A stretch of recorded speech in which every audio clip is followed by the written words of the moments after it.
For those of you who missed the last episode, we're on a journey. Actually a bicycle trip that I've done 3 times now across the United States. I did this in 2001, 2002, and 2003. Now on the last episode I'd ridden through the Uha Desert in California and just by chance met a 17-year-old Egyptian kid in El Centro, California who was also on his way to Georgia. We teamed up and rode through the Imperial Desert area and then pulled an all-night ride to Phoenix. Well, now we're going to pick up in the high desert where the temperature is hovering just above 100 degrees.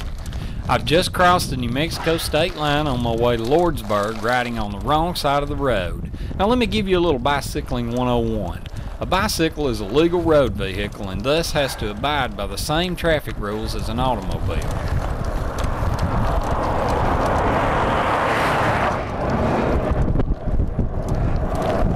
If you're wondering why I'm on the wrong side of the road, this side's smoother.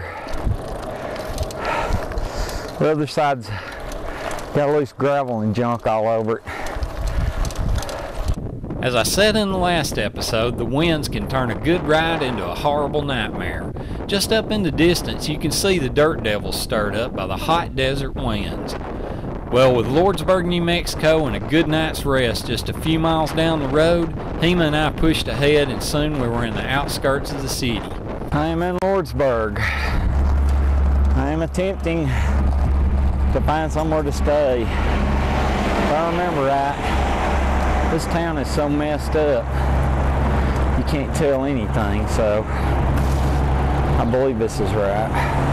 After riding around for about an hour or so, we finally found a motel and got a good night's sleep. We were going to need it. The next morning we were heading for Las Cruces, New Mexico, which was over 130 miles away. Before I go any farther, I think I should explain a little about Hema.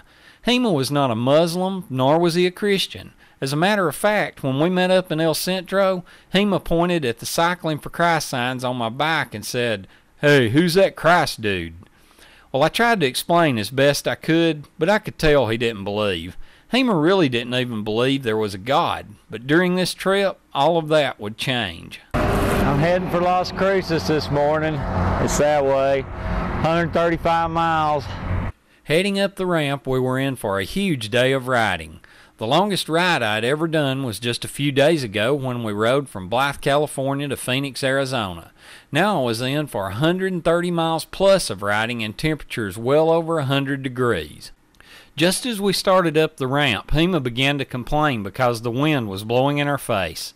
I told him not to worry. I had prayed and asked God to place the wind at our backs and believed he would. Hema laughed in disbelief, but just a few miles down the road the wind changed and moved to our backs and it stayed there all day long. Hema wouldn't say it, but from the look on his face I could tell he was beginning to question his beliefs.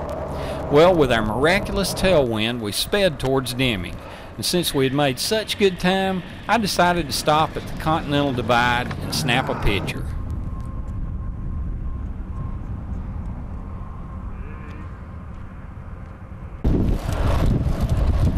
Deming's 13 miles away. Las Cruces 66. I could make it right now to Las Cruces in a little over 3 hours if I just kept pushing, but I'm going to have to take a break at Deming. I need a pit stop. You have to watch out for retreads. It's been blown laying out on the road. Run over them, that wire in the steel belt, go right through your tube. To get off the exit ramp in Deming, then I've got to take the access road, or Business 10, until it runs out, and then I can get back on I-10 again. Deming, which was roughly the halfway point in this day's ride, would serve as a great place to stop and get a bite to eat. You know, another thing you learn while cycling is where the deals are. Taco Bell allows free refills on drinks, so whenever I could, that's where I stopped to rest. Well, after refueling at Taco Bell and full of energy, we set out for Las Cruces again. There really wasn't a lot to look at except for the strange looking rest stop just a few miles down the road with a false front that made it look a lot bigger than it actually was. This is a little Souvenir shops on exit 102, about 38 miles from Las Cruces. We got 23 miles to go to our exit ramp. It's about 20 miles to Las Cruces. We gotta go about 3 miles on into it. Get off at the right ramp. You've heard the saying, I feel like I've been rode hard and put up wet. Well, that's exactly how I felt. Just a simple cough felt like your rib cage and your back was about to explode. But with Las Cruces in our sights, we were about to finish our first 135-mile ride. We were also in for a big surprise. 70 East is the road I'm supposed to take, but I'm not getting off there. There's a way to cut across town. Get back on the right road again. After a huge ride like this one, you're so tired that one more mile seems like an eternity. You just wish Grandpa and Grandma were there to pet you like a child. Well, it may not have been my grandparents, but as we exited the ramp, a strange thing happened. A minivan pulled in behind us and two smiling faces walked up with ice-cold drinks.